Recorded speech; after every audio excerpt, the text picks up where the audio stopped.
The longest-running off-road and action motorsports radio show on the planet is coming to you live with the biggest guest in motorsports. Here is the only man on the planet who can pack this much dirt slinging and tire slaying into 2 hours a week. Sit back, strap in, and be prepared to get your ears blown. Here is Jim Beaver and the Down and Dirty Radio Show, powered by Polaris Razor.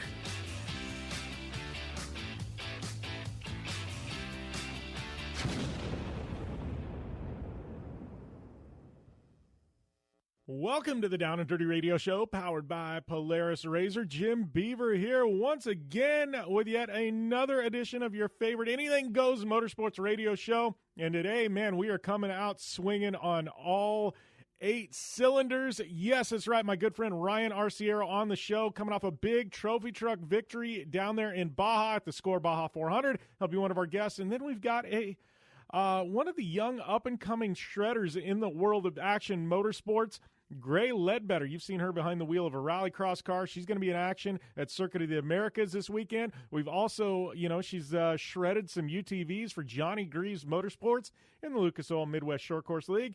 And, well, I guess the now defunct Lucas Oil Midwest Short Course League, whatever they're calling racing in the Midwest nowadays. Anyway, she's been a big part of that. So super stoked to have Gray Leadbetter on the line. We've got Tiffany Stone calling in, Chris Leone with a dose of power rankings. And, man, we got some big news coming out of the WRC. They are bringing back 3 rallies next year that we haven't seen in a long time. New Zealand, Japan, and you know what? They are bringing back my personal favorite, the Safari Rally in Kenya. We'll dissect that as well as some big announcements coming out of Best in the Desert. Best in the Desert. Yeah, they're bringing, changing up all kinds of 6100 rules. We had some shenanigans going down at Baja with Score. Man, we have a lot to cover. Not only that, but some big news about upcoming guests next week. We got Colton Herta coming on the show. Also got George Steinbrenner. Yes, the owner of that Steinbrenner, Harding, Andretti Motorsport entry that Colton Herta drives. He will be on one of the shows next week. We got a lot coming at you, a lot to talk about today. It has been a crazy, crazy week in the world of motorsports. Not only that, but NASCAR coming up at the Roval. Yes, the Roval. That is one of my favorite races of the year because it is pure entire chaos that happens there. So, man, it is a great week to be a motorsports fan, and we're going to have all the coverage right here on the Down and Dirty Radio Show, powered by Polaris Razor. You don't want to go anywhere because we're going to be dissecting the fun and the shenanigans right here on the show after we take this short commercial break. Want extreme performance, reliability, and the most fun you can have on 4 wheels? The Polaris Razor brings it to you. But you don't need to take my word for it. You can take theirs. I'm Tanner Faust, and I choose the Polaris Razor because it's the most fun you can have with a steering wheel. What's up? I'm Ronnie Renner, and I choose Polaris Razor because it's the sickest, most reliable side-by-side on the planet. What's up, everybody? Heavy D from Diesel Brothers. Listen, I'm on Team Razor because it's hands down the best piece of machinery on the planet. I'm RJ Anderson, and I choose Polaris Razor because it's the most fun, most capable machine. Action sports stars, TV personalities, and some of the best race car drivers in the world all choose Polaris Razor because it's the ultimate combination of power, suspension, agility, and fun. Find out more information on the web at PolarisRazor.com or follow at Polaris Razor on Facebook, Instagram, and Twitter, and use the hashtag RazorLife to share your story.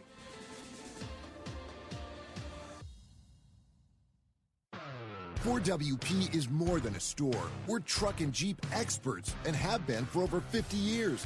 From wheel and tire upgrades to full custom builds, Ford WP has you covered.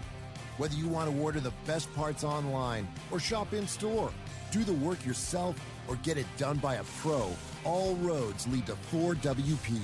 Do your rig right. Shop online or find your store at FordWP.com. For 100 years, General Tire has provided tires for your lifestyle, your adventure, your anywhere. Born from competition, the Grabber tire offers the durability and off-road traction you demand in a tire. We put these tires to the test in the harshest off-road racing conditions to give you a tire that will make your anywhere possible. So let us take you on your next big adventure. Tweet us photos at General Tire, hashtag anywhere is possible. Because with General Tire, anywhere is possible.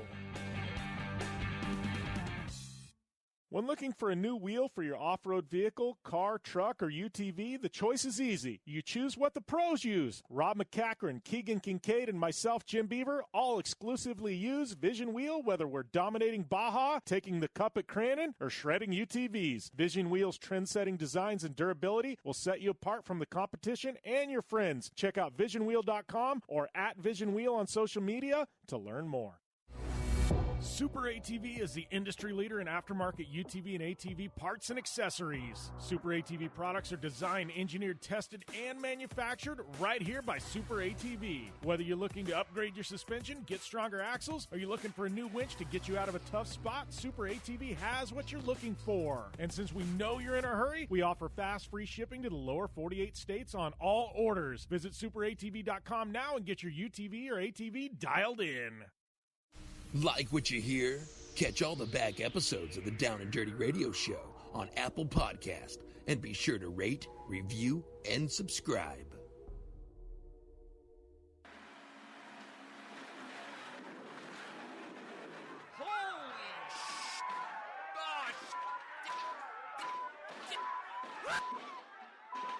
Oh man, that was a hell of a ride. Go check out mymedic.com for the best first aid kits on the planet and save 15% with discount code Jim Beaver. Again, mymedic.com, discount code Jim Beaver, and save 15%. It's cheaper than a funeral.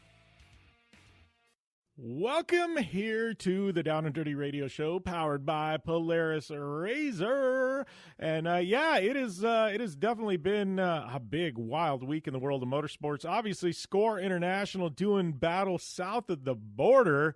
And man, was that a crazy event. It was one of those where we go back to the pill draw. We'll jump into this thing with Ryan Arciero and more into the Off-Road Edition podcast this week.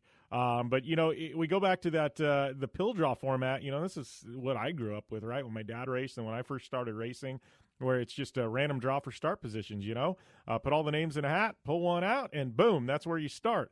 And there's some fun in that because you get some of the best drivers starting in the back. Sometimes, they got to work their way through traffic. It does make for an interesting concept and race, gives everybody a shot at starting up front. Thing is we've graduated past that with qualifying, and now it's kind of no going back, and for some reason, Score decided that they wanted to. I think there's more to it. It's probably not that they wanted to, but just permitting and stuff, they couldn't get the qualifying course and costs and everything else involved, and, I understand things happen, right? So they went back to this and caused some problems because you had some of the best drivers starting towards the back or in the middle of the pack and some up front, and everybody goes, oh, well, you just passed the guys in front of you. But this track, which is one of my favorite Baja 500 courses, from years past, they adopted parts of it for the Baja 400 this year. And a lot of it is single lane, no passing. Baja hasn't got a lot of rain, and so it was literally just unseeable. The dust was just wicked. And so drivers, having to fight through catastrophic conditions. And a lot of it was like a train, there was no passing. So you catch the guy in front of you and they're not pulling over and you're just eating dust the entire time. Well, I don't know. It didn't favor anybody, right? Some of the fastest drivers, didn't matter how fast you were, you're caught up and no way to get around. So it made for an interesting race down there, and and some comments afterwards on the podium and on social media, and now on some of the internet forums and things like that. It's really got to be entertaining, and people talking about this sponsor and that sponsor, and this guy wasn't able to get his due, and he said, she said, whatever. End of the day, Ryan Arciero walked away with a victory. He will be our guest this week on the show, and it's going to be really interesting to see what Ryan has to say about all the chaos and stuff that ensued in Baja. And granted, he's going to be a little bit biased because it all worked into his favor. But in the case of guys like Andy McMillan, who finished second, and honestly, he's had some great things to say about Ryan. Everybody loves Ryan Arciero and can appreciate his talent, but didn't think he got a fair shake at the win. And speaking of that, I gotta say, man, tough break there for Dan McMillan. That truck burned to the ground, and it doesn't sound like it was any driver error on anybody's part. It just, something happened, and they probably never will know because there's nothing left of the truck. pictures floating around social media. I mean, you hate seeing a $500,000 race vehicle just completely, in ashes, and that's basically what that truck is. And just a heartbreaker for them. Such an amazing family, do a lot for the sport, and they're going to be back, with another vehicle. Obviously, they've got a couple of trucks, Luke's truck, and I'm sure him and Dan will team up and run that thing at the 1,000. But you just hate seeing something like that, and people who put their blood, sweat, and tears into the sport, for a truck just to go up and smoke like that.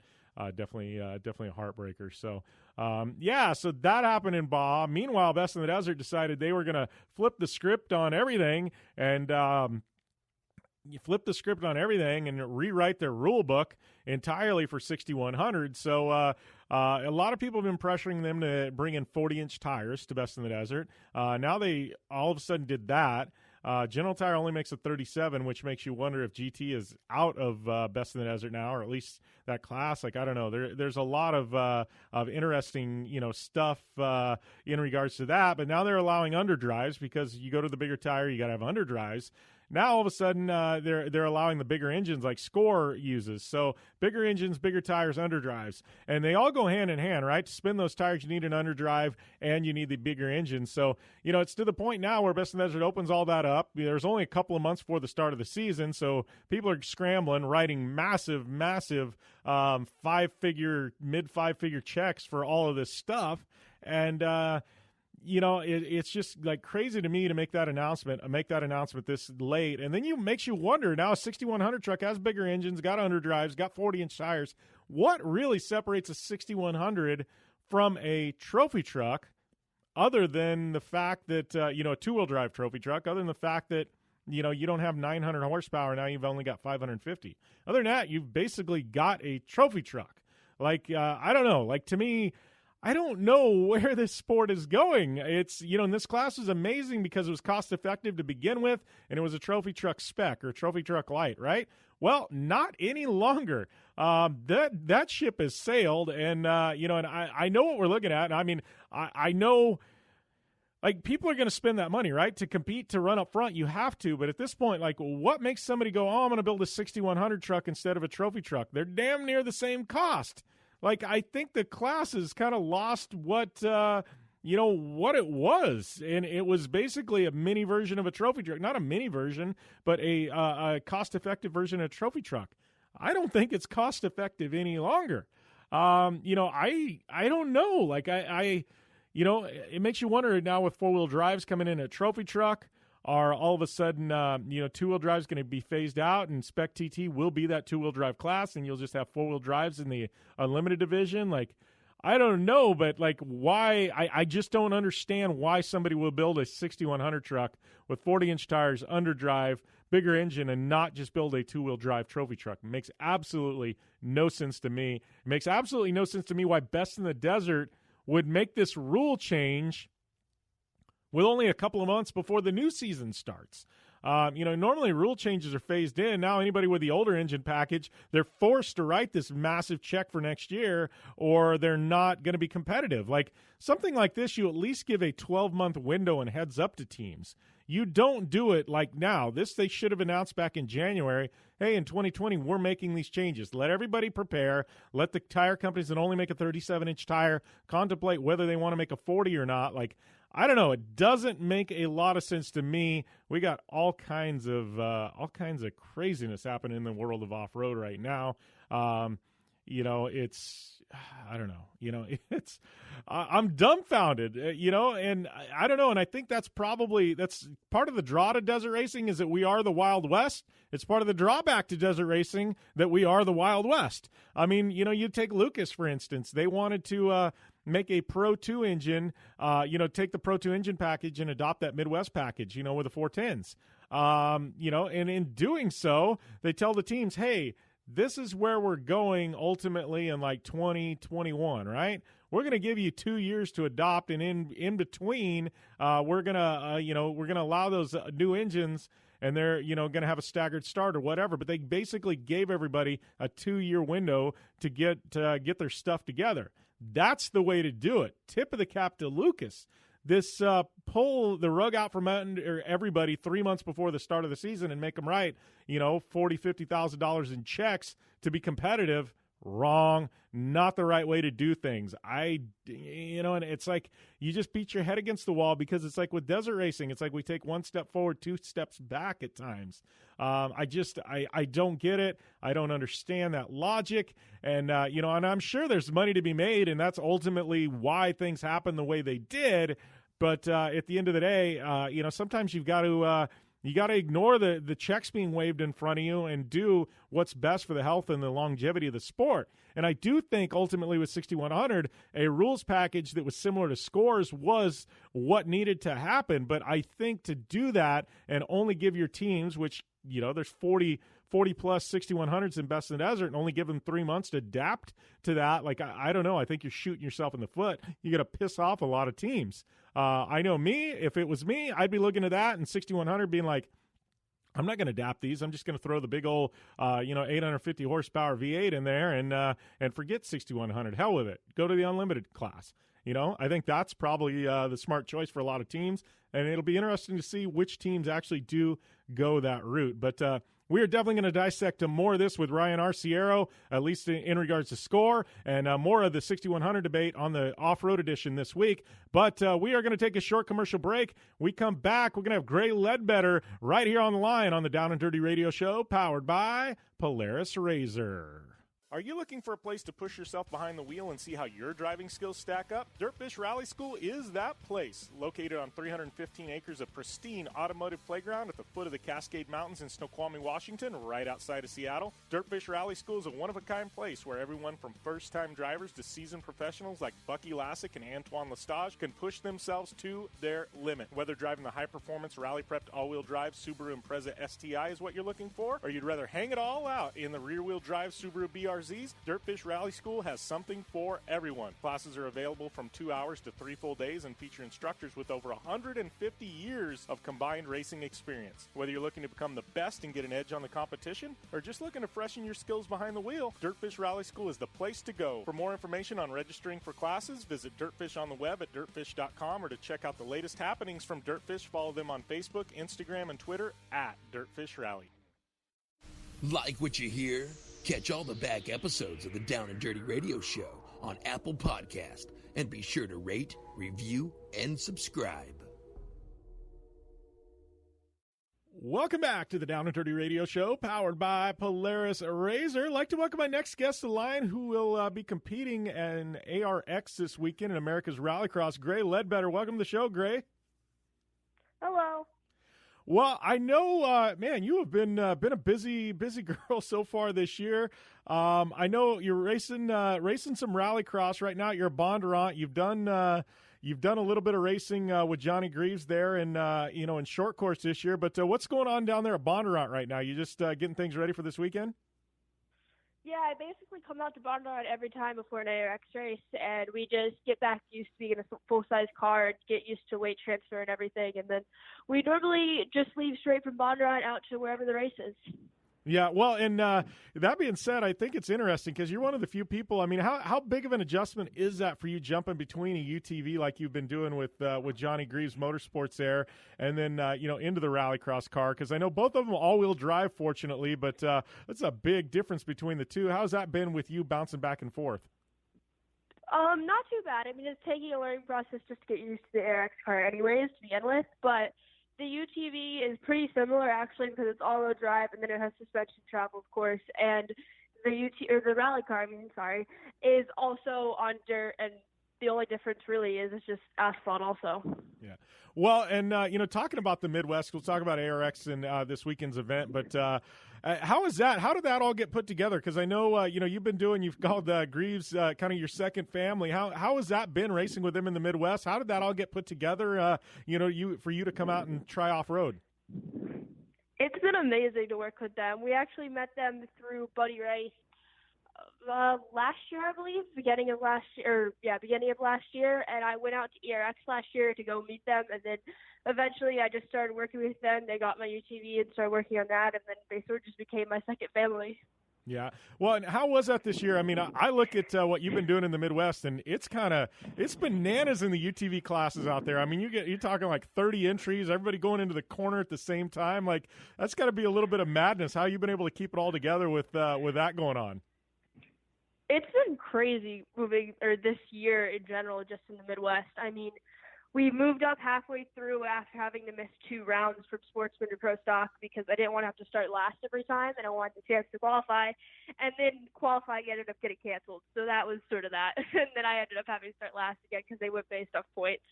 But, I mean, it was overall a really good learning experience this year, and I'm honestly excited to get back into Pro Stock next year and be able to hopefully race the whole season. Yeah, well, and talking about that, is that like at Crandon? I mean, it's kind of chaos going into that first corner. Like, how do you approach something like that? Are you just like, I got to get through this first corner clean, and then we can worry about racing? Because I mean, you got stuff like people spinning and flipping in front of you and around you. Like, I mean, it's like being thrown to the wolves there. Yeah, it's crazy at Crandon going into the first turning with, I think we had like 40 or 50 cars. Basically, the goal is just get to the first corner as easy and as clean as possible, and then just go from there. Yeah. Well, talking about your racing career, because I know we've been following each other on social media for a long time, and I know you there at Bonnarant, you spent some time at Dirtfish as well, and I think even maybe at O'Neill Rally School. Like, you've been you kind of driven a lot of everything. I know, once you get your start on dirt bikes, I know you've done some karting. Like, how did this whole crazy racing career get started? What was your start, Gray? My start was actually from my dad. He didn't race or do anything. Nobody in my family has raced. And I wanted the plastic cars you could buy at Walmart when I was 2 years old. And my dad didn't want one because we have a gravel driveway and the tires are plastic. So he just got me an electric 4-wheeler, and it obviously had rubber tires. So I would do that. I would drive that all the time. And then we actually have friends that race dirt bikes, and they decided that they told my dad to put me on a dirt bike or a PW50. And then after I started riding that a little bit and finally got off training wheels, they said, why don't you put her in a race? And when I turned 4 years old, I went and did woods racing, and then it sort of just went to 4 wheels eventually when I turned about 10. Yeah. Well, and, I know, how do you guys decide what you're going to do? Because I know, you drive in so many different disciplines and things like that. I mean, is it you just kind of have opportunities pop up and you jump at them? Because it's crazy. Like, you're in a race car, it seems like almost every single weekend, Gray. I feel like I'm in a race car every day, to be honest with you. But, I mean, it's amazing. It's pretty much just whatever opportunities pop up. And then we obviously we have Buddy Rice and Johnny Greaves. So if they have something come up and it's an opportunity I can go drive, we go for it. Yeah, well, it's funny you mentioned that. I mean, you got Buddy Rice, you got an Indy 500 winner, and then you got one of the legends of off-road, kind of helping you coach. Like, that's got to be a little bit surreal, because I'm looking at this going, if I could have 2 people in my corner, I would want it to be Buddy Rice and Johnny Greaves. Like, how is that being able to, talk with these legends and, if you've got a problem or something pop up, you can go to them and, they're going to have an answer for you. How is that being able to rely on them and pick their brains? It's amazing and to have the opportunity to work with them both. And it's also amazing just to know that, I can go and live with them for a week if I wanted to, because they're, my second and third or whatever you want to say families. And it's just to know who they are and their background in racing is crazy. Yeah. So talking about Rallycross, how is that going this year? I know we got a couple of rounds, coming up to kind of cap off the year with America's Rallycross. But how has that been with you and and figuring that out? Because I've tested lights cars before. I guess they're not called lights cars anymore. But how has that been? Because those are crazy. I mean, you got to drive them so aggressively to get them to work right. You really do, and I mean it's a lot different from short course even, because the issue with that is there's so few cars, but only 6 make it in the final, and if you're the 7th car in qualifying, you're not making it no matter what. So it's really tight competition. Everybody's so good, but this year has been just a learning experience. But it's still crazy to me to think that I'm racing it, because when I went to X Games back in 2015 in Austin, and that was the first time I ever saw a rally car. And I knew from that day, basically, that's what I wanted to get to. And 4 years later, I'm finally here, but it's still insane to me. Yeah. Well, and, and talking about Bonnarant, I know, you've got you've been fortunate. You've been in Formula cars there and, obviously the bigger cars and things like that. You're racing Rallycross, you're racing UTVs. I mean, do you have a focus where, hey, 5 years from now, I would like to be racing here? I mean, is there a goal, or is there a, ultimate, hey, this is the division eventually I would like to be in, or are you just kind of taking it year by year? At the moment, I'm sort of just going wherever it takes me. Maybe, and I would like to race maybe in like a sports car or stay with Johnny and hopefully maybe get up to a Pro 4 or somewhere along the lines of that. But at the moment, it's sort of just wherever it takes me. Yeah. So all that being said, I mean, what's the approach going into this weekend's Rallycross race? I mean, what are you going to have to do to put this thing on the podium? I don't know. My goal is to just drive it the best I can. It's only one day this week, so I get one chance. And everybody else I know, except for maybe like 3 of us, has already been to the track, so it obviously makes it harder. But I'm excited. I've been driving a lot this week. I just was at Bondurant, and then I actually just was driving legend cars in Paris, California, on a dirt oval. So I feel pretty confident going in this weekend, and I'm ready for it. Yeah, do you think? I mean, you're talking about, I'm racing big cars at Bonnarott, Legends cars on a dirt oval. Like, do you feel like every time you're in all these different disciplines, I mean, is there something you can take from being in a Legends car and take it to something on the pavement you're doing in a rallycross car, or something in a rallycross car, and take it to when you're racing short course in the Midwest? I mean, do you feel like every time you're in the car, like there's something that you can grab or gain from, each different discipline? Oh, easily. I mean, like the UTVs transferred to the rallycross and the legend cars, because out in winter I go to Vegas Motor Speedway and race the U.S. Legend Car Series, and then that transfers into rallycross and just even driving go-karts or the mini outlaws I do on the dirt oval helps. Everything just goes together. Yeah, so I got to ask, you're doing all this racing and everything else, what does Gray do for fun when you're not actually behind the wheel of a race car? Well, that's a hard question because I'm never home. My dad was just joking around with me the other day when I was home. Well, actually, it was like 2 weeks ago. But he was joking around like, you should just go live with your sister because she lives like 5 minutes from the airport because you're never home to begin with. Yeah, do you remember what your bedroom even looks like? Or is it you go home and like there's a coat of dust on everything because you haven't opened the door in like a couple of weeks? Yeah, pretty much. My dad was adjusting stuff in the house, and I'm gonna go home, and it's gonna look completely different. I'd be like, okay, I barely live here anymore. Yeah, he's gonna start renting out your room or something. Might as well at this point. Airbnb it. Too funny. Well, I appreciate you taking the time on the show this week, Greg. Good luck there at America's Rallycross. I know it's been fun to watch you and follow along on social media, and see, like I said, I never have an idea where you're going to pop up next. So I think that's one of the most fun things about following you on social media. It's like, oh, Gray's over here. Oh, Gray's over there. Oh, Gray's at the same place I am this week. Like, wow, what's going on here? Like, I think that's one of the most fun things I get out of following you on social media. But it's got to be a fun ride for you. Yeah, it's been crazy to just be traveling 24/7, it feels like. Yeah. Well, great. I appreciate the time. Thank you for calling into the show, and, we will definitely talk soon. Thank you. Big thanks to Gray for coming on the show this week. It's she's such a shredder, man. This girl, I've been following her on social media, and you definitely should.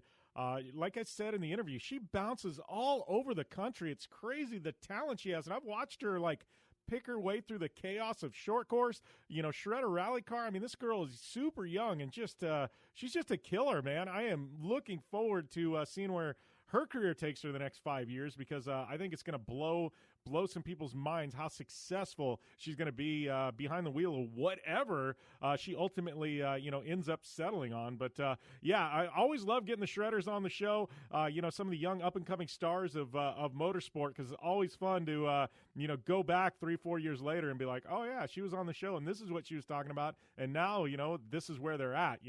Seth Quintero, anyone? Haley Deegan, anyone? I mean, Mitchell DeYoung. I mean, we've had case in point, a ton of them on the show, in years past, and it's always fun to see where they end up in the future. So thanks to Gray Leadbetter for calling into the show. We are going to take a short commercial break, and we come back. It's going to be Power Rankings right here on this week's Down and Dirty Radio Show, powered by Polaris RZR. I'm Polaris rider Jim Beaver. I race trophy trucks professionally, host a Down and Dirty radio show, and also travel the country announcing motorsports events. I've seen it all, and trust me, I've done most of it, so when it comes time to relax on the weekend, nothing is better than taking time with my family in our RZR vehicles. They've got the reliability I need to just pick up and go explore the desert, dunes, or trail, and have the capability to attack even the harshest terrain. If you're looking for some of the most reliable and safest, and hands down most capable off-road machines in the world, look no further than Polaris and their award-winning lineup of RZR vehicles. Whether you want your daughter to experience off-road driving for the first time in a RZR 170 like me, take the entire family out in a RZR XP4 1000 on the weekend, or shred the desert and dunes in the all-new RZR XP 1000 Fox Edition, Polaris has you handled. Take my advice and join me and some of the best drivers in the world by driving a Polaris RZR. Check out the full Polaris RZR lineup at Polaris.com or follow them on Facebook, Instagram, and Twitter at Polaris RZR. Anywhere is possible. It's more than just a slogan. Anywhere is possible with General Tire's wide variety of tires for whatever it is that you drive. Whether you're looking for off-road capability balanced with impressive on-road performance or ultra-high performance offering all-season traction designed with a driving enthusiast in mind, General Tire has what you need to get where you're going. General Tire, providing anywhere is possible with the Down and Dirty Radio Show since 2012. Do you race, or are you a weekend warrior? Have you checked on the date on your helmet recently? Don't get caught off guard by using an outdated helmet. Impact Racing, the leader in motorsport safety, has new SA 2015 helmets to fit your budget. Whether you're looking for a helmet with a full carbon fiber shell to take you to victory at the Indy 500, or just looking for some helmets for a weekend at Glamis, Impact Racing has a helmet for you. Find out more information at impactraceproducts.com or on Facebook at Impact Safety. When looking for a new wheel for your off-road vehicle, car, truck, or UTV, the choice is easy. You choose what the pros use. Rob McCachran, Keegan Kincaid, and myself, Jim Beaver, all exclusively use Vision Wheel, whether we're dominating Baja, taking the cup at Crandon, or shredding UTVs. Vision Wheel's trend-setting designs and durability will set you apart from the competition and your friends. Check out visionwheel.com or at Vision Wheel on social media to learn more. Super ATV is the industry leader in aftermarket UTV and ATV parts and accessories. Super ATV products are designed, engineered, tested, and manufactured right here by Super ATV. Whether you're looking to upgrade your suspension, get stronger axles, or you're looking for a new winch to get you out of a tough spot, Super ATV has what you're looking for. And since we know you're in a hurry, we offer fast, free shipping to the lower 48 states on all orders. Visit superatv.com now and get your UTV or ATV dialed in. You're listening to the Down and Dirty Radio Show, powered by Polaris RZR. All killer and no filler. Welcome back to the Down and Dirty Radio Show, powered by Polaris RZR. Joined on the line is Chris Leone here, my media director with the Down and Dirty Radio Show, to do some power rankings with me this week. And Chris, we had a lot of stuff. I had to trim and clip a few between Baja and IndyCar and Formula One and NASCAR. I mean, it was a lot of racing this past weekend.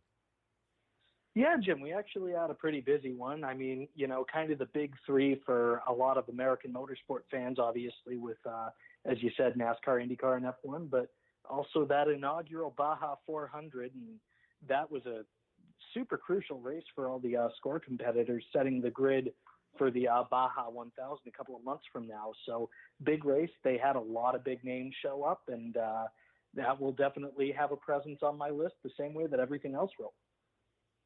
Yeah, well, I know Baja, that was a big one. I know we've got Ryan Arciero, my guest this week. He's he's got a lot to talk about in regards to that one. But let's get rolling here with power rankings. Chris, give me who did you have slotted in at number 5 on your list?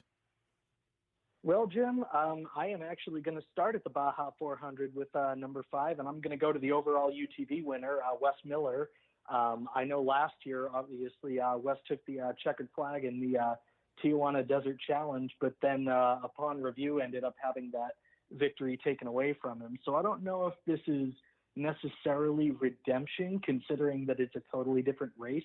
But at the same time, anytime you have a victory taken away from you on a review, you want to get one back. And, Wes did a hell of a job over the weekend, won by over 5 minutes over Mark Burnett. So really strong performance and somebody definitely to watch out for going into the 1000. So I've got Wes Miller at my number 5.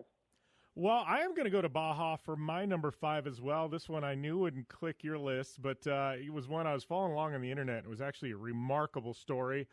I am going to go to Pro Quad and Adolfo Arellano, who ended up finishing 23rd overall. He finished first in class. He also finished 3rd overall in the bikes and quads. And what makes this remarkable is normally quads are back there 7th, 8th, in the bikes and quads. They never get around the top 20. But this course favored the quads really, really well. He had just an amazing run, and his time was so good that he beat every class, car and truck class, other than trophy truck. On a quad, beat everything other than trophy truck, beat all the class 1 buggies, class 10s, trophy truck spec. Like, this guy just had probably a career type run on a quad, and I don't think I've ever had a quad on my power rankings before, and there might be a chance that we never have one again. But for this week, Adolfo Arciero, and that amazing effort, I'm just mind is blown that a pro quad could do what he did and beat every single class other than trophy truck and pro dirt bike with the factory teams. I'm just, man alive, that's an amazing effort. So I had to have him on my list at number 5. Man, Jim, you're talking about somebody with stones 1,000 times bigger than mine. That is a hell of an effort. I think we may have had somebody in the quads on the, well, no, actually, we didn't start the power rankings until after Dakar, didn't we? So with that in mind, maybe we'll see another one for the Baja 1000. Maybe we'll see another one for Dakar. But you're right. I think Adolfo is a first on this list at number 5. I will jump right into my number 4, and just as we left the country for both of our number 5s, I'm going to go over to Singapore for Formula One. I'm going to give it to Sebastian Vettel. I know that at this point, Charles Leclerc is probably the favorite driver at Ferrari, but it's always nice to see, a driver be able to break a long winless streak. And Vettel hadn't taken a victory since Belgium in 2018. So for him to finally get back onto the top step of the podium, it was the first time Ferrari has had a 3-race win streak in more than a decade. So huge weekend for them. I don't know that it's necessarily going to turn the race for the championship with how dominant Mercedes always has been. But, a really tight battle for third right now between Leclerc, Max Verstappen, and Vettel nipping on their heels. So definitely making it interesting in F1, and even more interesting, no Mercedes on the podium. But, Vettel number 4 for me. Yeah, well, I'm going to go to Formula One as well for my number 4, but instead of Vettel, I'm actually going to do Team Ferrari at number 4, finishing 1 and 2 there at Singapore. As you'd mentioned, Vettel and Leclerc, just an amazing effort. No Mercedes on the podium. I thought that was really, that's a kind of a shocker, to be honest with you. But Ferrari to go 1-2 like they did, it was one of those where it would have been very easy to pick Vettel. I decided to throw them both because I think that 1-2, by Ferrari, that is no easy feat in Formula One. You may sneak a win away from Mercedes, but to go 1-2, especially with Red Bull in the mix as well, the third spot on the podium, I figured I had to give the nod to Ferrari as a whole collectively for their 1-2 finish there in Formula One. Yeah, definitely, Jim. I mean, it's always interesting to see how the balance of power kind of shifts in F1. And obviously, Mercedes the dominant team right now, but it'll be fun to watch 5 to 10 years from now when it's totally somebody different. It just shifts a little more slowly. I think that Ferrari may be that next dominant team. Red Bull is definitely going to get up there again as well. I mean, especially as long as they're able to keep Verstappen. If they give him just a little more car, then he's right on par with Lewis Hamilton right now, I would say. So definitely impressed with the Ferrari result over the weekend at Singapore. They've been on a hot streak, and it really might indicate turning the tide in 2020 and maybe the balance of power sort of shifting towards Ferrari. And then we've got new regulations, I believe, in 2021 anyway, that are going to shift it even a little further. So, a lot of really interesting things happening in F1 right now. Yeah, for sure. So who do you have slotted in at number 3 on your list this week, Chris? Well, Jim, number 3, I think we are going to stick with the open wheel cars. We're just going to head back to America here and go to WeatherTech Raceway Laguna Seca. And, considering that these are supposed to be 7-day power rankings, I've got to stick with the race winner over the champion. No disrespect to Joseph Newgarden, who had a hell of a season, 4 victories, but Colton Herta, what can you say about just how good he's gotten at the age that he is? Not even being 20 years old, being a multi-time IndyCar race winner. doing it at a track that so many people have associated his dad with that pass on Zanardi so many years ago. The herd is, at this point, you can just call it Laguna Herda, can't you? Colton Herta, obviously, he's got so much going for him. Didn't get that Rookie of the Year title, but he does get an Andretti ride next year as they merge that Harding-Steinbrenner Racing team in. So huge, huge weekend for him. The pole, the win, securing his future for 2020 and beyond. Everything is just trending upward for Hertamania 2.0. Yeah, no, great run by Herta. I will get to him on my list. Going to number 3, though, I am going back to Baja. I got my good friend and one of the guests this week, Ryan Arciero, with getting the monkey off his back finally. He is a trophy truck winner in the past, so it's not like he didn't have any wins, but it had been a few years. He's been so close, but for him to finally get out of the Baja 400, now sitting pole position for the upcoming Baja 1000 in November. I had to go with my boy Ryan Arciero there in the 3rd spot. Yeah, definitely, Jim. And, I am actually going to stick with Ryan Arciero for my number 2. As you mentioned, obviously a great result. And, what really impressed me about the trophy truck field was just how close everybody was for this one. I think the entire top 10 was within, about 10 minutes of one another. I mean, it was, you had BJ Baldwin actually, I believe, cross the line first, but with just how close everybody was, I think BJ ended up 6th or 7th. He wasn't even in the top 5. He had that, early draw, and so he was one of the first trucks out on the road. But just everybody's so consistent. I mean, what can you say about just how deep the trophy truck field is, in all these events now? You've got so many quick vehicles. You've got so many amazing builds. Arciero, I believe, has the Joe Gibbs Racing power plant now, so you've even got that little bit of NASCAR crossover going.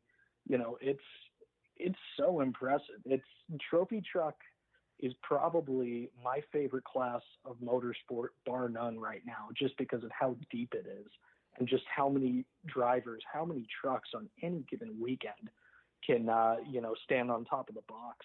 And so for Ryan Arciero, not only that, but also to defeat Andy McMillan. Andy had won the first 2 races of the season and just came so close to getting that 3rd. Well-deserved victory for Ryan. It's awesome to hear from him on the show this week. Definitely cool anytime that he's on. I know he's been on a couple of times this year. He's been on the off-road show as well. But great to have Ryan on the show again this week. And, I would say a well-deserved number 2 on my list. Yeah, well, and, you and I flip-flop 2nd and 3rd because I'm going to go back to WeatherTech Raceway and Laguna Herta, and I have Colton Herta on my list. The Phenom, I think he grabbed a couple of victories. He had a few poles this year. Just an amazing rookie effort. Didn't get Rookie of the Year honors just because he did have some struggles in the middle, but this kid has a bright future, young age. And like you said, no slight on Newgarden, but this weekend it was all Colton Herta. I mean, this kid was unstoppable, and when Will Power tells you, I was trying to chase that kid down, I had nothing for him, waiting for a mistake, and he's like, kid didn't flinch. That's a statement when Will Power says something like that. So Colton Herta, number 2 on my list, which makes me wonder, Chris, if our number 1s in this weird world will actually be the same this week. Yeah, Jim, it's kind of been a while, hasn't it? I am actually, and it's funny. I grew up a NASCAR guy. I've always been a NASCAR guy. I always underrate NASCAR on here unless it's Daytona, or something like that. But Martin Truex Jr., back-to-back, finally a multi-time short track winner at Richmond. I mean, he's got that championship form again that he had in 2017 with Furniture Row. He's brought it to Joe Gibbs. Martin Truex Jr., my clear-cut number 1 over the weekend for just everything he's been doing and how strong that entire Joe Gibbs Racing team was. I think they were 1, 2, 3, 4 before disqualification. Yeah, and Truex, he was obviously number 1 on my list as well. Same thing you said, back-to-back. I mean, he is just slaying the playoffs right now. I mean, massive lead. I'm a massive Truex fan. I have been for a long time. I mean, he carries himself well. He's very classy. He does a lot behind the scenes, and for him to to go 1-2 in the playoffs. I mean, that is not easy any time in NASCAR, but especially come playoff time. And Truex obviously at the top of my list, just like yours, Chris. And it's got me interested to see how things are going to shape up here at your favorite race of the year, the Roval, coming this weekend. Because one thing you can say about it is the wild card race. In this playoff format of NASCAR's, and anything can and will happen. Definitely, Jim. And that's funny to say, considering that I think we still have a super speedway in Talladega, that's in the playoffs as well. But, yep, the Roval, and the fact that the Roval has been changed as well, and that backstretch chicane is much different now. It's going to be interesting to see how everybody comes out of that weekend. And I know it's a must-win for Eric Jones. He had been fourth, but then, in post-race ended up getting DQ'd. So it's do or die for him. He's got to win that race or he's probably out. So it's always interesting to see a guy go into an event like that and what they can do with it. Yeah, and I'm looking at a guy like Kurt Busch, who's pretty much out, and I think he's going to try and play spoiler of this whole deal. Oh, no doubt. I mean, and a driver like Kurt Busch, I mean, there have been a lot of rumors about, how much longer is Kurt going to stay as a Cup driver? Does he have sports car aspirations? Is that why he went to Ganassi? Does he want to go do Indy again? Does he want to kind of be America's answer to Fernando Alonso and just sort of do whatever? This may be one of Kurt Busch's final Cup seasons, I would imagine. I mean, 19, 20 years is a pretty good run, right? I'll be interested to see if he's able to sort of make the most of it and just sort of what his long-term plans look like, and if he can maybe secure, his first championship in more than a decade as well, if he can, make some late race or late season runs. I can see Kurt Busch doing a bit of, maybe an abbreviated Cup schedule. I could see him doing like maybe eight Cup races of his choosing, and then going and doing a little road racing, maybe jumping back in an Indy car. I don't know. I think he's a guy who's going to have options regardless of, what he decides to do. But that is Power Rankings for this week. We're going to take a short commercial break, and we'll be back here on the Down and Dirty Radio Show, powered by Polaris RZR. Anywhere is possible. It's more than just a slogan. Anywhere is possible with General Tire's wide variety of tires for whatever it is that you drive. Whether you're looking for off-road capability balanced with impressive on-road performance, or ultra-high performance offering all-season traction designed with a driving enthusiast in mind, General Tire has what you need to get where you're going. General Tire, providing anywhere is possible with the Down and Dirty Radio Show since 2012.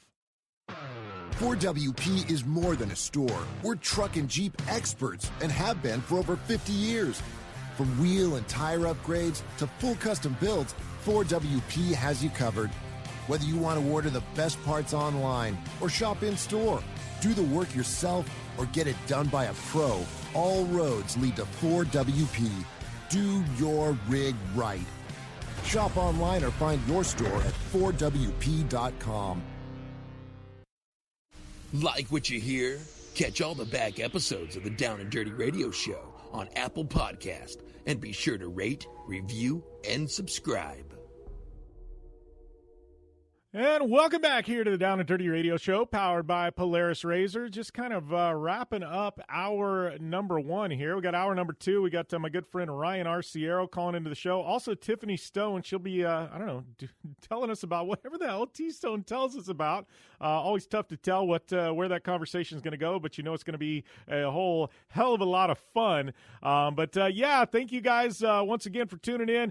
Make sure and hang tight. We got hour number two coming at you. I do want to give a mention out to my other show, Project Action on podcast. When we'll be killing it with the interviews there, it's a little bit different than this show. We've got my good friend, the other Jim Beaver. He's been on the show. This week we're dropping an interview with Travis Pastrana.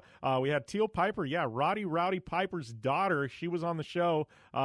We've got coming up Jerry Lawler, pro wrestler, and media personality. We got Rutledge Wood. We've also got George Steinbrenner, owner of Steinbrenner Harding and now Andretti Motorsport, and you know them from the New York Yankees. So we've always got some fun stuff happening over on Project Action. Subscribe on iTunes to that show as well as this one. Much appreciated. And check out all the content we drop at downanddirtyshow.com. And we also got some big news coming out in regards to our esports team and our sim racing team coming very, very soon. So, yeah, definitely looking forward to getting the word out on all of that. And, you know, make sure and keep the conversation going on social media. It's at JimBeaver15. I know a lot of you started tweeting me. I also do Instagram, Facebook. We got our Facebook group that I think we just got 20 new members this week alone, so check that out. And we got a whole lot more coming at you here on the Down and Dirty Radio Show, powered by Polaris Razor.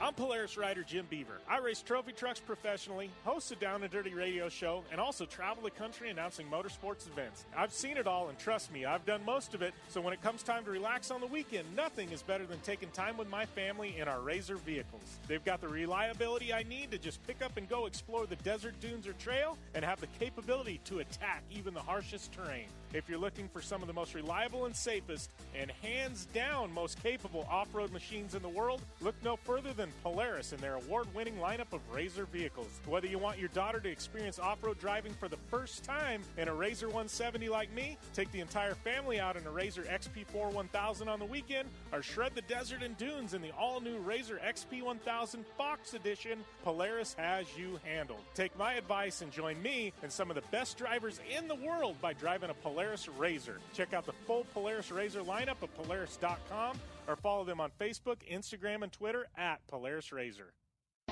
Your life demands a tire that provides durability, comfort, and performance, and that's what General Tire delivers for you. From the all-season grip of the Grabber UHP to the comfort and on-road manners of the Grabber HTS to the durability and off-road traction of the Grabber AT2, General has a tire that will help get you where you need to go. So let us take you on your next big adventure. Tweet us at General Tire, hashtag anywhere is possible, because with General Tire, anywhere is possible.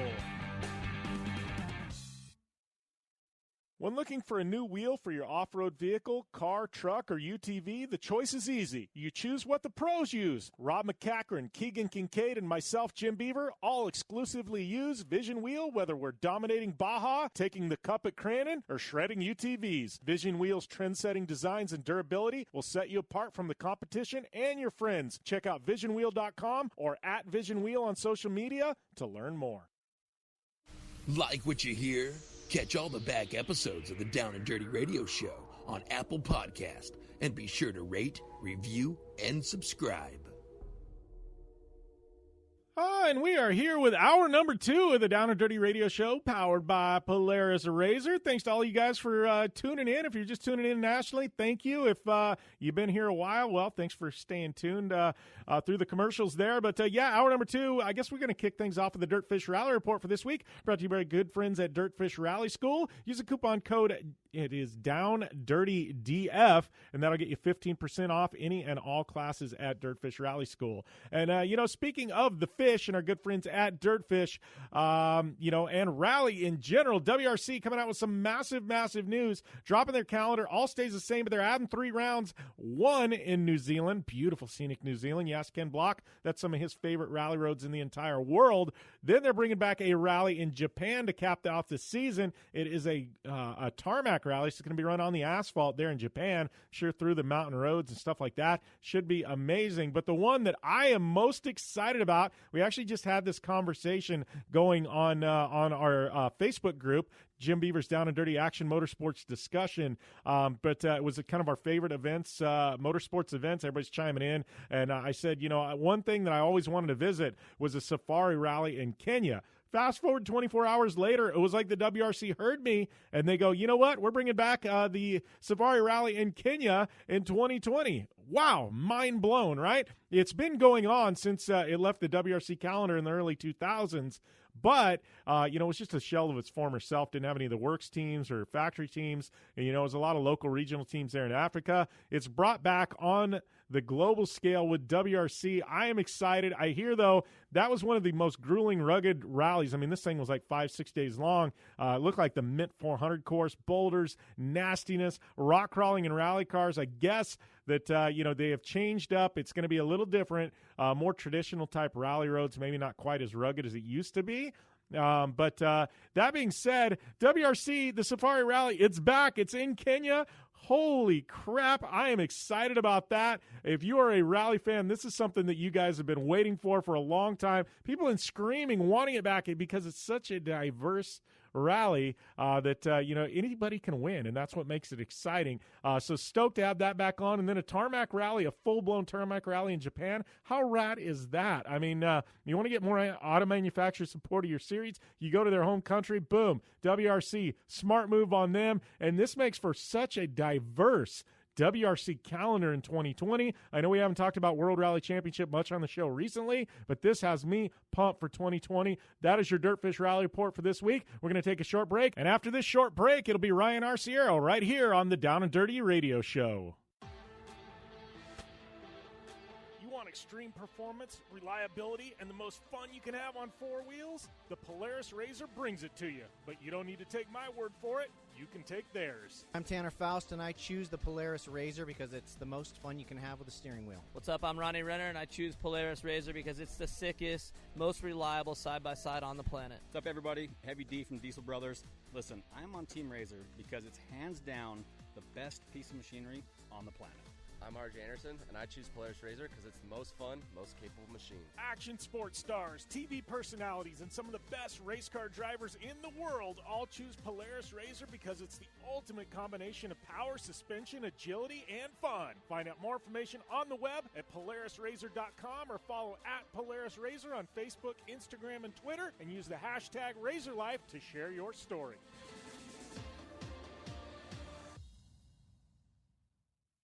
It's more than just a slogan. Anywhere is possible with General Tire. General Tire's Grabber X3 mud terrain tire offers aggressive styling and is engineered for durability with innovative performance features that are ready to carry you through extreme mud, dirt, and rock-covered terrain. For extreme traction that's ready for anything and rugged styling to match, look no further than the Grabber X3 from General Tire. Make your anywhere possible by visiting GeneralTire.com today. General Tire, aggressive styling with the Down and Dirty Radio Show since 2012. 4WP is more than a store. We're truck and Jeep experts and have been for over 50 years. From wheel and tire upgrades to full custom builds, 4WP has you covered.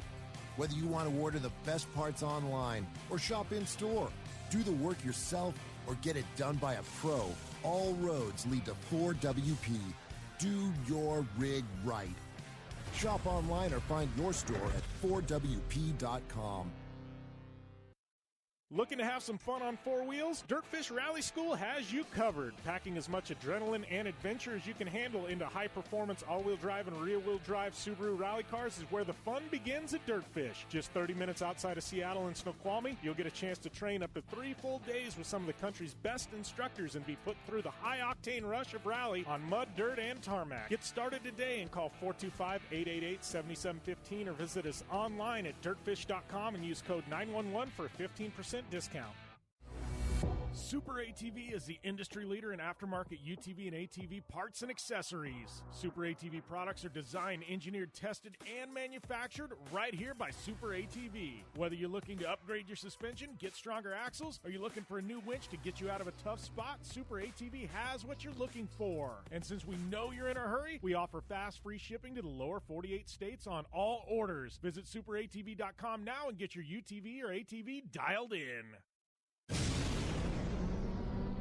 Thanks for tuning in to the Down and Dirty Radio Show, available live online, in syndication on networks across the U.S., and available internationally on the American Forces Network.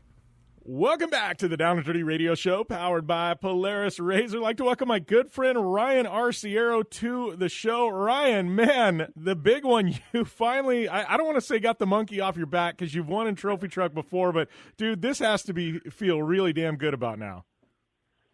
I tell you what, it is. And the monkey has gone off the back. You're right in saying that. I mean, I think my last Trophy Truck win was with Troy Herbst at Parker for the Best in Desert race, and I think that was in 2014, I believe, 13 or 14. And then prior to that was my back-to-back Baja 1000 wins in Trophy Truck with Mark Miller in 2003 and 2004. And it just goes to show you, how difficult, how tough it is to win a trophy truck race nowadays. It is no joke. And if anybody followed that race on Saturday, you could see how close it was all day long, all the way to the end. Just incredible. Yeah. Well, and I think this course, one thing I loved, I haven't raced down in Baja in a few years. We're talking about going back next year, but this course in particular, this reminded me of the old Sawfish Baja 500 courses. I mean, we're talking early 2000s, mid 2000s. A lot of that, I mean, correct me if I'm wrong, was like those Baja 500 courses. But Roger Norman has kind of gone a different route with his 500s and things like that. So I think a lot of this probably hasn't been run in a few years, right? No, you know what? One of the key sections. Well, there's two. You had Santa Catarina Wash, which is before Nuevo Junction. We hadn't run that. They hadn't run that in a long, long time. My dad happened to be. My dad went out there with Sean Hoagland and they chased us and they went out to checkpoint 1, which was that wash. And my dad was sitting in that wash with Sean waiting for me. He goes, I remember racing my 2C car back in the 80s through here, and the Toyota truck as well. I don't think we've run that since probably the 80s or 90s, if that. And then it's been since, I think it was 2000. I want to say 2000, probably 6 or 7, something like that we ran down Simpsons out of Mike's Sky Ranch. And so it's neat to be able to tie those old courses back in again. And the course for me this year overall, I loved it. It was really a driver's course. Not a whole lot of rough. We missed all the San Felipe stuff, which is not the end of the world for me, because I like a driver's course. I like technical. Yeah. And this course lent itself to my driving style. So, but the biggest thing we had to overcome all day long, and it was for everybody, except for the 2 lead trucks, was dust. Dust was horrible, especially where we started. Yeah, well, and I know there's been a lot of talk on the internet about dust, and I know this was that weird one where, we've gone to most of the events now have qualifying, but this one, for one reason or another, didn't, and I know it was kind of the old school pill draw where you and I grew up with that. I mean, we're super familiar with that, but, it's been a long time since the unlimited classes actually were by pill draw, and so I think there was a lot of fast guys starting in the back. I know you probably didn't get the starting position you wanted. I mean, I think it added a whole different aspect to this. I mean, how was that for you going back to this pill draw type of thing, that we haven't seen in a while, Ryan? I tell you what, when they did the draw over at Cameron Steele's headquarters, and I wasn't able to be there in person, so I watched it online. And man, my hands were sweating, and because I knew I could have drawn just as bad as Dan McMillan did, or I could have been lucky that day. So I mean, it's really a coin toss at that point, and especially with this course, the way this course was laid out, and how technical and one line this course was, having a crappy draw it literally can determine whether you're going to do well or not do well at this race, and that sucks.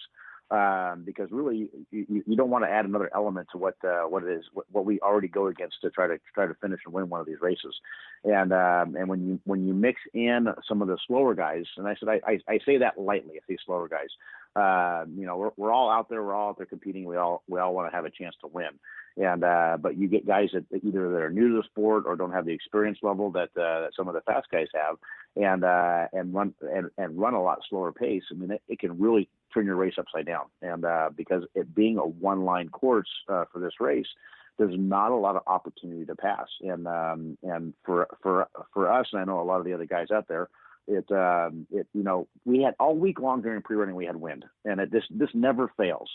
Race day, it was still as can be. And I can't figure it out. I mean, all during the week of pre-running, we're like, man, this is great. I hope this wind comes up for Saturday. And in the back of my head, I'm like, it's going to be like every other race we have, where Saturday morning it's going to be still as can be. And serious heck, it was the wind was still, and so the dust just sat. So it made it even more difficult to try to run through the dust to try to catch somebody. And you had to be patient. You had to be. You couldn't make any mistakes. You couldn't get any flat tires. You couldn't blow any corners. If you wanted to win this race, you had to be consistent and have some patience running through that dust and to try to get around guys that are making these mistakes. And that's what we capitalized on. We weren't able to physically pass anybody running because you couldn't see. So it forced us to be consistent, let them make the mistake, then we get around them. And that's exactly what we did all day long. But still, it was an uphill battle at the finish line because there was only one time that I was out of dust. And that was Robbie Pierce started right in front of me between Andy McMillan and myself. Robbie had a mechanical issue at mile 60. And I was deep in his dust, and it allowed me to get around him. And I had a little bit of clean air for about another 40 miles, and so it allowed me to bridge that gap to that next group of trucks up in front of us. And that was it. That was the only probably break I had dust free. The whole rest of the race was in dust the whole way to the finish. Yeah, well, and do you think, because you and I have both read what's going on the internet and everything else, but do you feel like if there was some wind on race day or if there would have got rain, that week of or something like that, it would have changed the dynamic and we wouldn't be hearing the conversations we're having? I agree. The draw itself probably made the race the way it ended up, and not with just us winning, but how close it was at the finish line. I've never, and I know you haven't either. All the years we've been involved in the sport, you ever seen a finish like that before? We had that many trucks stacked up like seconds. Boom, one truck, second truck, third truck. I mean that was incredible, and that was more than likely was probably because of the draw. I'm not a big fan of the draw. Going back to answer your first question, I'm not a big fan of it. I'd rather us qualify or be based on the merits of where we finished the last race. For us, our last race is the 500, and we ended up having a DNF because of a part failure. So for us, it was I was okay with the draw for this particular race. I would have rather qualified. Don't get me wrong, but having a good finish at this race was everything because it leads us right into the biggest race we have all year long, which is the one that everyone wants to win, in the Baja 1000. Yeah, well, and talking about the 1000, I mean, Ryan, I guess the results for this determine the Baja 1000, correct? I mean, you're on pole position for the biggest off-road race of the year, buddy. How are you going to be approaching this, man? This is like pole at the Indy 500, buddy. I know it is huge. It is huge. It does come with some disadvantages as well. Opening the road for the Baja 1000 sometimes can be a disadvantage, but all depending on the weather, what we have, it's also obviously a huge advantage because we're setting the pace, and as long as there's no mistakes made or flat tires, you're dust free. Which not having dust in front of you is a big advantage. And anybody that says it's not, I mean, it is. The biggest thing that you need to realize as a driver is the team needs to communicate with you every step of the way on where you're at, because you have nothing to gauge the pace off of at that point when you're out front. And the perfect example of that is what happened to us at San Felipe. We lost radio. We had some radio issues and our MSAT issues to be able to communicate with me. And we had such a big lead over the whole rest of the pack. I think we had 15, 20 minutes to the next car behind us. We were checked out. But what I didn't get any information was all the fast guys started way back. They were 30, 40 minutes back at the start line. And not having that information, or not being able to get that information to me, I just kept the same pace I've been running all day. Well, that pace wasn't quick enough because, Andy ended up beating us by a little over a minute. Because he was able to pick up the pace and knew exactly where I was. I had no idea where he was. So it comes with some disadvantages as long as you get the communication you need to validate the pace that you're running, whether you need to pick it up or whether your pace is good or whether you can back it down a little bit. And we're going to continue this conversation with Ryan Arciero when we return here to the Down and Dirty Radio Show, powered by Polaris RZR, after this break. When looking for a new wheel for your off-road vehicle, car, truck, or UTV, the choice is easy. You choose what the pros use. Rob McCachran, Keegan Kincaid, and myself, Jim Beaver, all exclusively use Vision Wheel, whether we're dominating Baja, taking the cup at Crandon, or shredding UTVs. Vision Wheel's trend-setting designs and durability will set you apart from the competition and your friends. Check out visionwheel.com or @visionwheel on social media to learn more. Life is all about sound, the sound of sports, the sound of the racetrack, and the sound of your vehicle. Don't drive around listening to this. Drive around listening to the sound of performance. Gibson Performance. Gibson Performance Exhaust is the company who can turn this into this. Remember that life is all about sound, and Gibson Exhaust is the sound of performance. Check out your next catback exhaust system, headers, muffler, or UTV exhaust at GibsonPerformance.com and get more power and more sound. Thanks for tuning in to the Down and Dirty Radio Show, available live online, in syndication on networks across the U.S., and available internationally on the American Forces Network. Welcome back to the Down and Dirty Radio Show, powered by Polaris Razor. Jim Beaver here, along with my good friend Ryan Arciero. And Ryan, you got to be really excited with this program. I know you've had some hiccups along the way, but right now, I mean, you mentioned San Felipe, but now you guys are hitting your stride. I mean, I think, and we know with a new program, sometimes it takes a while to get everything to put together and everything to gel, but you've got to be really excited right now because I feel like this season, everything is finally, you guys have kind of come together and it's there. You guys are there, Ryan. We've been working so hard. The Herb Smith Fab guys, Terrible Herbs guys they've been working their butts off all year long on these trucks. And the trucks are awesome. Like I said, we've just been missing a couple pieces to the puzzle, very small things. And it takes all those pieces to come together to win a race, and we're finally there. We just got this was the first race for our new power plant. We're making that crossover between NASCAR and off-road racing. Joe Gibbs Racing is building our engines now. They're building a trophy truck specific engine. Troy Herbst was the first one to run it in San Felipe, and then Tim Herbst got his right after San Felipe for the 500, and then we have ours now, and then the fourth engine that Gibbs built went to the concrete guys, Kevin Thompson and Harley Lettner, which they didn't run for this race. They ran it for Vegas to Reno and had some issues, mechanical problems with something else in the truck. But this engine, Jimmy, tell you, this engine's no joke.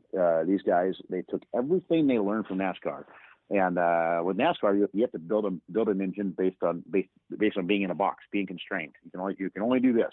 Now the engineers over there, Dustin and Mark, the engine builder, were able to really use and take everything they learned from NASCAR and take it to another level, and build something that was just really special. This engine is it's one of the best engines I've ever raced in any form of motorsport. Incredible.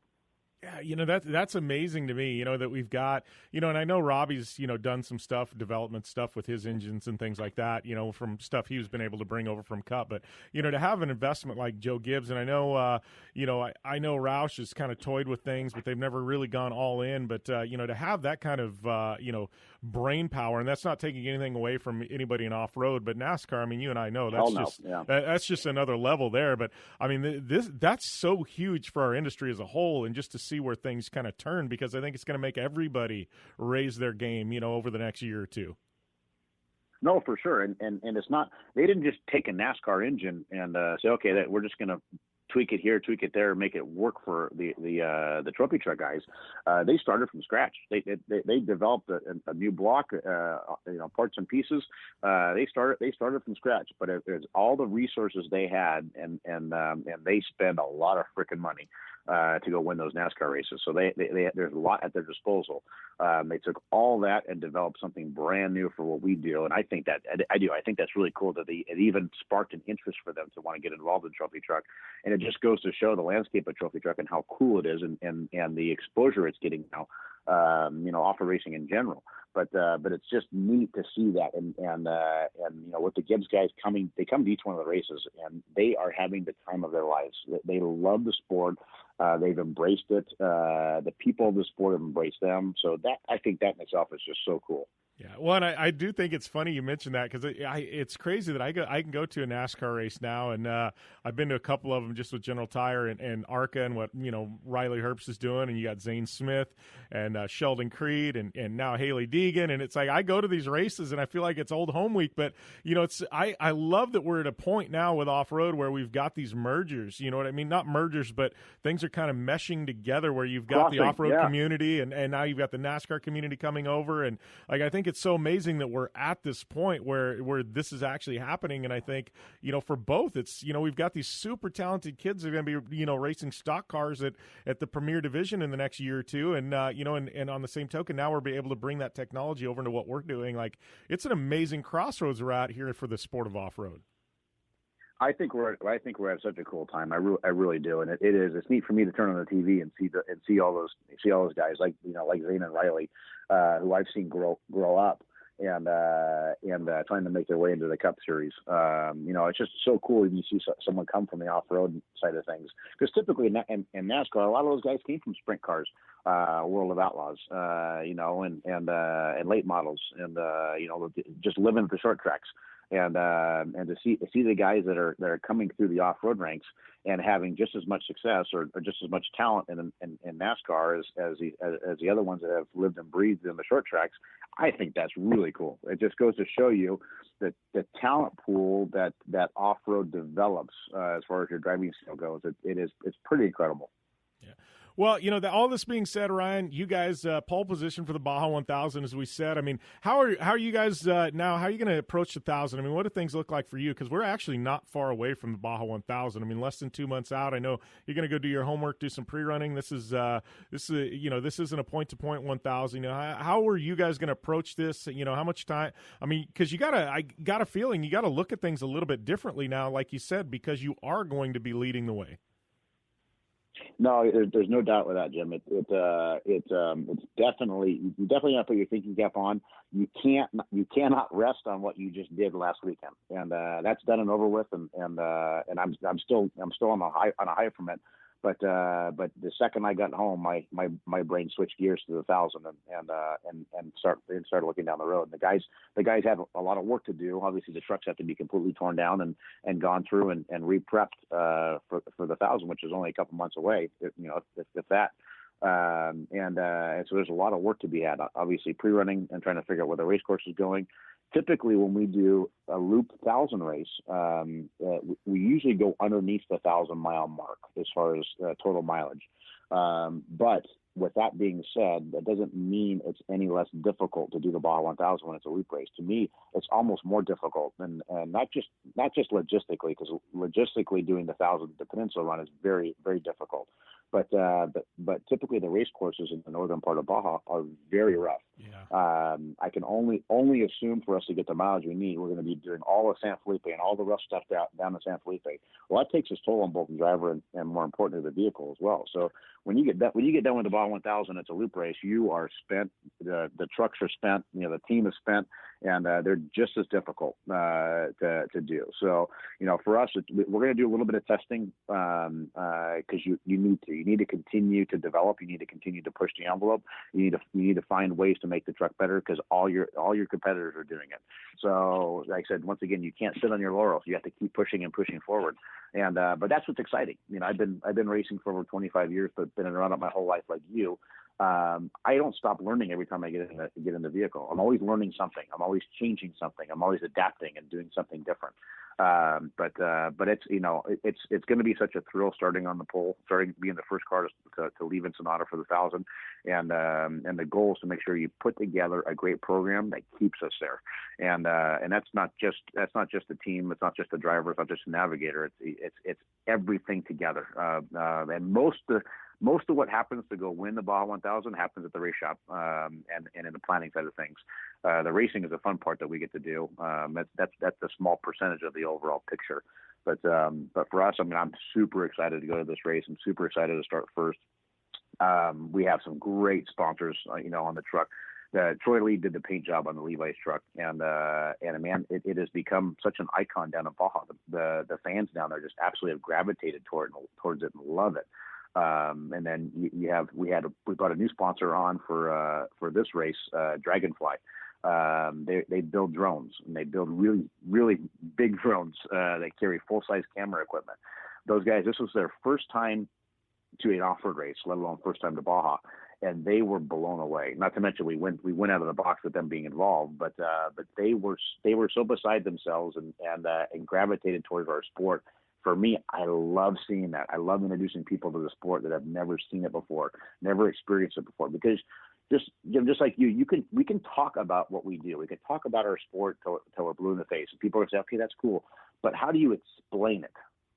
How do you create that emotion unless you're there and you see it and you experience it firsthand? So, and obviously guys like BF Goodrich, I didn't get a single flat this last race because of what they put into the sport, the engineering they put into those tires.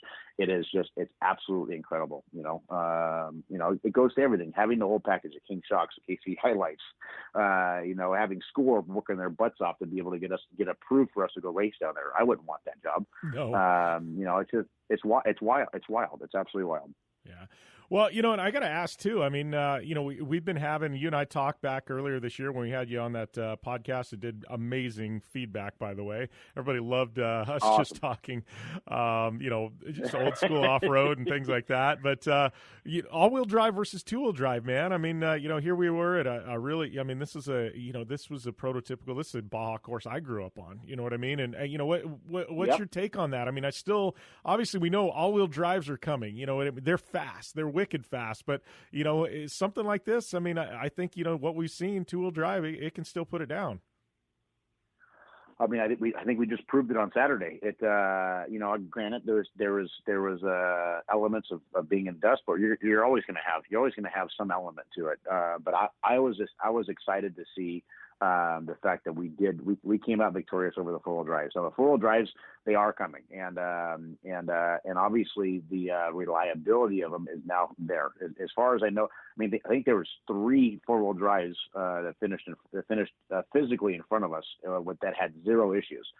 Bryce Menzies and his, I besides dust and flat tires, if he even got those, 0 issues. So now the reliability's there, but at the same time, we still beat them with a 2-wheel drive. So what I haven't seen yet is while we're racing and without any issues on either side, I haven't seen them completely smoke the 2-wheel drives yet. That doesn't mean that's not coming. I've driven one of the 4-wheel drives, and it is incredible when it comes to the graded roads and the sand washes and how it accelerates out of a corner. There's no question, no doubt about the fact that for sure it does that better than a 2-wheel drive. But you also have to put the big picture together. You have to put the picture together from the green flag to the checker flag. So, and a lot of things can happen in the middle there. And I appreciate the time, Ryan, but we got to take a short break. We'll be back after this on the Down and Dirty Radio Show, powered by Polaris Razor.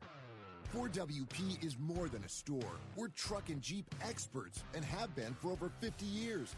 From wheel and tire upgrades to full custom builds, 4WP has you covered.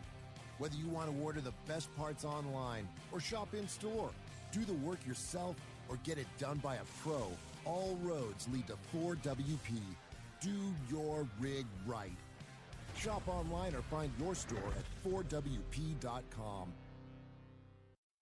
Looking to have some fun on 4 wheels? Dirtfish Rally School has you covered. Packing as much adrenaline and adventure as you can handle into high-performance all-wheel drive and rear-wheel drive Subaru rally cars is where the fun begins at Dirtfish. Just 30 minutes outside of Seattle and Snoqualmie, you'll get a chance to train up to 3 full days with some of the country's best instructors and be put through the high-octane rush of rally on mud, dirt, and tarmac. Get started today and call 425-888-7715 or visit us online at dirtfish.com and use code 911 for a 15% discount. Thanks for tuning in to the Down and Dirty Radio Show, available live online in syndication on networks across the U.S. and available internationally on the American Forces Network. Welcome back to the Down and Dirty Radio Show, powered by Polaris Razor. I'd like to welcome my partner in crime, Tiffany Stone, to the line. How's everything going, T-Stone? Everything is going great. Honestly, just making some fettuccine right now. Making some fettuccine. You are speaking my language.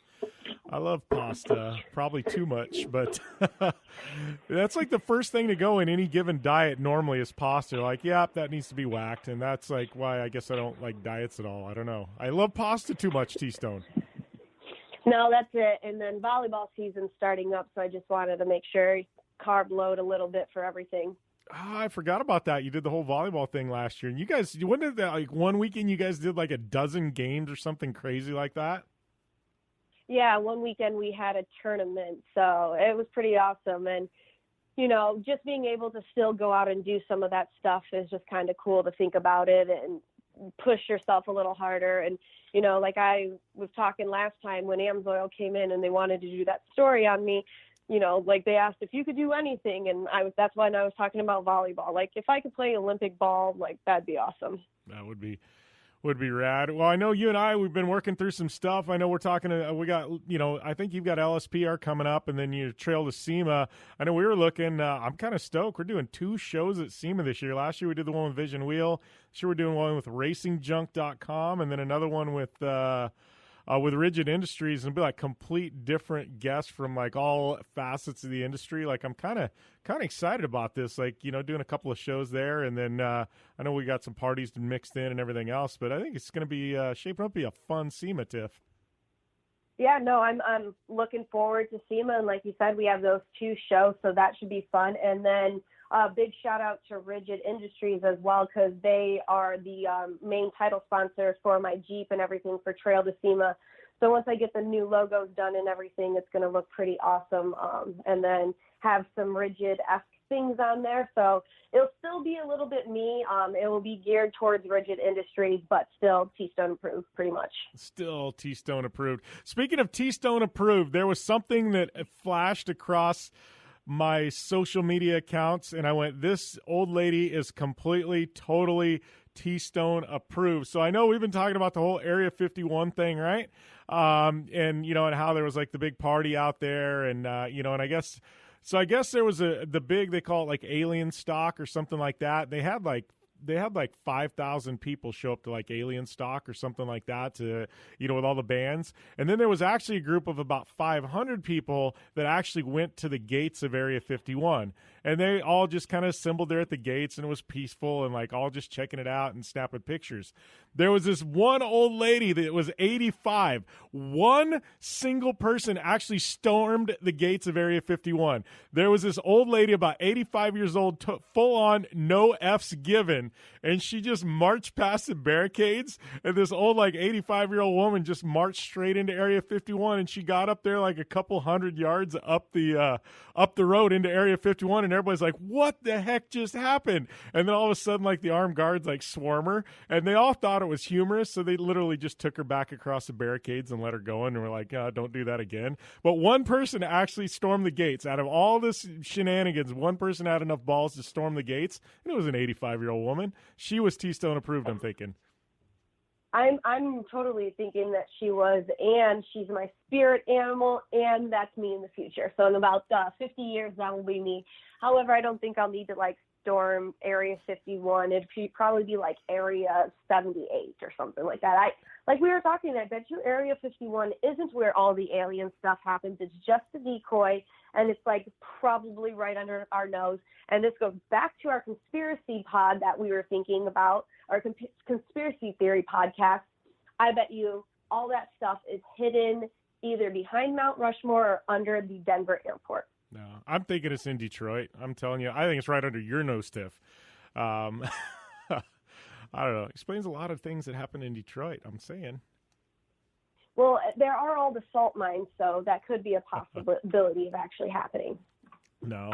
Yeah, no, it's got to be, we've talked about that before. It's got to be under our nose somewhere out here. There is the real Area 51, and I think there's some stuff that's going down there. But anyways, yeah, I read that on that one old lady, and I was like, how rad is that? Like, you got all these people talking on the internet about storming it. All these people show up. Nobody does anything. Takes an 85-year-old woman to go, no F's given. I'm going to storm this thing. And I was like, and I love that the guards like actually found humor in it, and they took her back, didn't arrest her, didn't anything. Like, it was almost like a high five moment. Like, props to you. Like, you actually did something. All these others are pretenders, and they just let her go. I'm like, how rad is that the military actually had a heart, you know? No, I think that's awesome. I think just, he's like, this lady's seen everything. Bet you she's probably actually seen a real life alien back in the 50s in her day. We're just going to let her slide. So. For real. So, I know you got some stuff going on in your Jeep. It's funny. I was actually thinking, I know Ford's got the new Bronco coming out, and I actually read this big long article on the Bronco and like how it and the Wrangler are going to be like pitted against each other and stuff like that. So what happens if What happens if I buy a Bronco T-Stone, one of these new Broncos? Are you and I going to have like a showdown or something? We can. It all depends on what you're going to name your Bronco, what you're going to do with it, and if it's going to even be T-Stone approved. That's the real question. Yeah. Well, I'm one of those. Like, I don't care. Like, I've got a Raptor right now. I beat the crap out of that thing. It's a brand new Raptor. I've got, every time I've ever owned anything, I've had Mustangs and like I've had nice high-end cars. You don't own something nice and then not slay it, Like I've got a Subaru WRX right now. I'll take that out on dirt roads and slide it around. Like I hate it when people buy a performance vehicle, whether it be for off-road or whether it be for, road racing or whatever, and then it's like a trailer queen, or they just park it in the garage and maybe drive it to the grocery store to some car meetup and like it's never gotten out of first gear. Like I hate cars like that, and I dislike people like that. If you're listening to the show and you have a trailer queen, no, you're not my friend. But, I will totally put this thing. I don't care if it's brand new. We'll take that thing to Moab and romp it. Well, and that's what everybody always asks me. Like, people, when they see, they're like, do you just stand in front of that Jeep or do you drive it?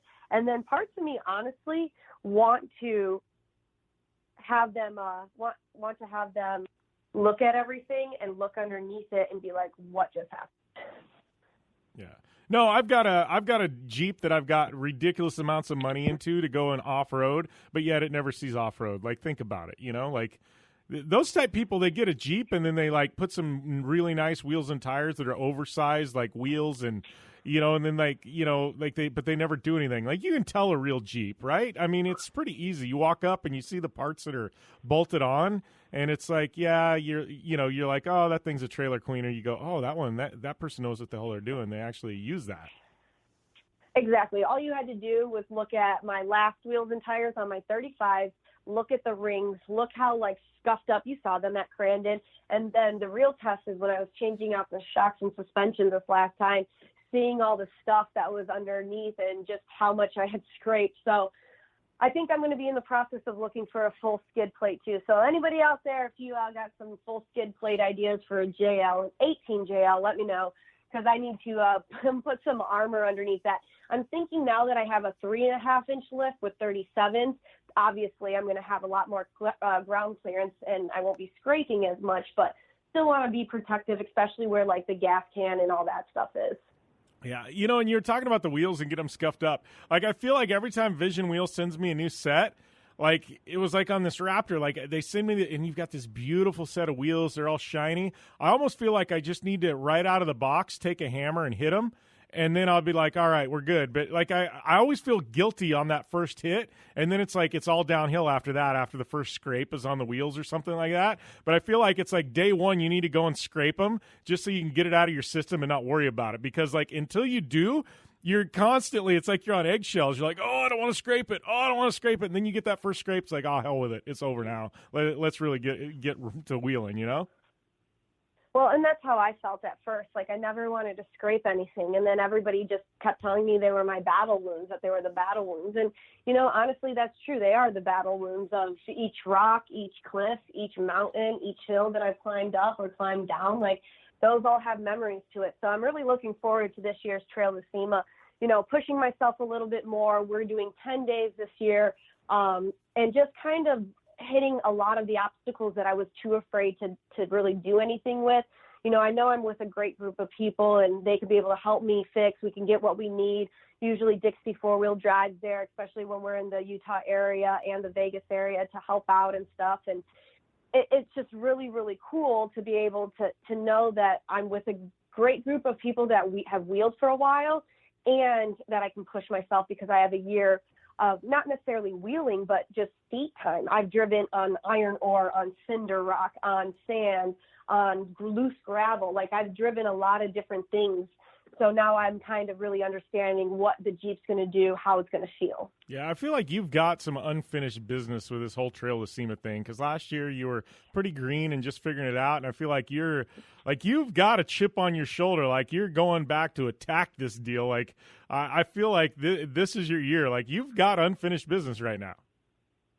Pretty much, and I'm waiting for. Well, actually, it's in. I just need to install it, but Tom Wood's drive shaft. They are awesome and hooked me up with a new front drive shaft. And so with this and having, the crawler short arm system and having the 37s, I'm really hoping to tackle some of the more difficult obstacles that I have. Yeah. Well, I do have Sunday afternoon, my daughter, who's 10, I think you would have appreciated this. She's like, Dad, I want to drive the Raptor. I'm like, all right. So we go out in the desert, and, she's 10 years old, and we get the seat all the way adjusted forward, pedals pulled up, seat propped up, steering wheel down. And I'm like, let's go, Addie. And so her and she proceeded to show me how she can off-road a Raptor, and we were out there in the desert, and she's going through the whoops and everything. And then she's like, Dad, I don't like this. I'm like, what don't you like? And she's like, well, you have it in drive. She's like, put it in M. I want to be able to shift the gears. And so here's my 10-year-old daughter with a paddle shifter, like shifting through the gears and everything else. And I was like, how rad is this? I'm like, T-Stone could appreciate this little 10-year-old girl shredding right now. No, that's awesome. It's great to be able to see, young people, no matter what they're wanting to drive, just kind of get out there and kind of push themselves and really just try to do certain things. And that's kind of where it starts off. And you just have an idea, you have this thing. And what's really cool, especially about kids and younger kids, is they're fearless. They haven't really grasped the whole, well, if this goes really rogue, this could go really, really bad. And sometimes I wish I had that back, because I never used to be afraid of heights, and now I'm afraid of heights. But imagine if you weren't afraid of heights. And I think that's a lot of the things that kids and children have instilled in them, that the older that we get as adults, we understand the consequences a little bit more of how far to push it and what could really happen, and so it's a little bit different. Yeah, no, and that's one thing I say about like all these Razor kids and everything else. Like these guys going out and jumping 150, 200 feet in a Razor, and and these 18-year-old kids at Glamis just launching things, and I'm like, holy crap, I've crashed before. That hurts. Like, I wish I could. I'm not saying I couldn't do that, but I'm smart enough to know I probably shouldn't do that. And like part of me is like, I wish I had that fearlessness, and I think even Travis Pastrana at his age is like I don't want to say got a little bit of fear because he's still nuts, but I think he's toned it back a little bit. There's something with age where I think we just know, hey, we probably don't recover quite as bit, or we know the consequences if something does go wrong, and like you said, I wish I had some of that fearlessness back that I used to have. No, I completely agree, and I think that's kind of, we are seeing similar eye to eye on all of that stuff, and so it would be really cool to be able to not be fearful of certain things, but, that's kind of what you were talking about. I just want to push myself a little bit more this time. Yeah, so LSPR, that's coming up. That's up in the UP, right? So you're just going to drive your Jeep on up, what is that, through like Traverse City in that area? That's how's that drive across the UP? Because I've never actually driven that. It's super beautiful. You go over the Mackinac Island Bridge and Lake Superior and Lake Michigan, depends on which side of the UP you're at. So that's always cool. And right now during that time would be the fall colors. So that'll be a cool drive. Yeah. So we're going to see all kinds of T-Stone photos along the way, I'm sure. I hope so. That's the plan. All right, Tiff. Well, we're up against the time break. Thanks for calling in today. I know you are busy, but we'll see you and talk with you next week. Awesome. Thanks, and stay tuned. And we'll be back after this on the Down and Dirty Radio Show, powered by Polaris Razor. Looking to have some fun on four wheels? Dirtfish Rally School has you covered. Packing as much adrenaline and adventure as you can handle into high-performance all-wheel drive and rear-wheel drive Subaru rally cars is where the fun begins at Dirtfish. Just 30 minutes outside of Seattle and Snoqualmie, you'll get a chance to train up to 3 full days with some of the country's best instructors and be put through the high-octane rush of rally on mud, dirt, and tarmac. Get started today and call 425-888-7715 or visit us online at dirtfish.com and use code 911 for a 15% discount. Life is all about sound, the sound of sports, the sound of the racetrack, and the sound of your vehicle. Don't drive around listening to this. Drive around listening to the sound of performance. Gibson Performance. Gibson Performance Exhaust is the company who can turn this into this. Remember that life is all about sound, and Gibson Exhaust is the sound of performance. Check out your next catback exhaust system, headers, muffler, or UTV exhaust at GibsonPerformance.com and get more power and more sound. Thanks for tuning in to the Down and Dirty Radio Show. Available live online in syndication on networks across the U.S. and available internationally on the American Forces Network. And welcome back here to the Down and Dirty Radio Show, powered by Polaris Razor. Going to wrap things up with another edition. I don't know, what are we, 400-plus shows in now? But thanks to all you guys for the continued support. Always tuning in and, hit me up on social media. Let me know you're listening. Speaking of social media, you can follow me. It is at JimBeaver15. I know coming up next week we got Colton Herta. We probably have a ton of stuff, news coming out of the Off-Road Expo. I know Baja 1000 course map is dropping this week. Our weekend at the Off-Road Expo. I'll actually be in SoCal next week, but we got a lot of guests. George Steinbrenner from Steinbrenner Harding Andretti Motorsport. He'll be one of our guests as well. We got a lot of stuff, tons coming at you. Probably some ARX winners and a whole lot more. And ramping up for that big Glen Helen race for Lucas Oil, the Off-Road Racing Series. So big thanks to Polaris Razor, General Tire, 4-Wheel Parts, MyMedic. Use that coupon code Jim Beaver for 15% off at MyMedic. Vision Wheel, Gibson Exhaust, Dirtfish. It is Down Dirty DF for 15% off. Our good friends at Super ATV and Impact Race Products. Check out their new UTV helmets as well, man. Those things are killer at a great price point. And check out all our written content on the web at downanddirtyshow.com. Once again, we got ARX coming up, Lucas Oil at Glen Helen. We got Monster Energy Cup, man. We got, Supercross back in action as well. Got America's Rallycross there at COTA and a whole lot more. So we're going to have all the coverage and the lowdown right here on the website and on the radio show at the Down and Dirty Radio Show, powered by Polaris Razor. Man, catch us next week. Hope you guys have a great week and a great weekend. Be safe, and see you next time.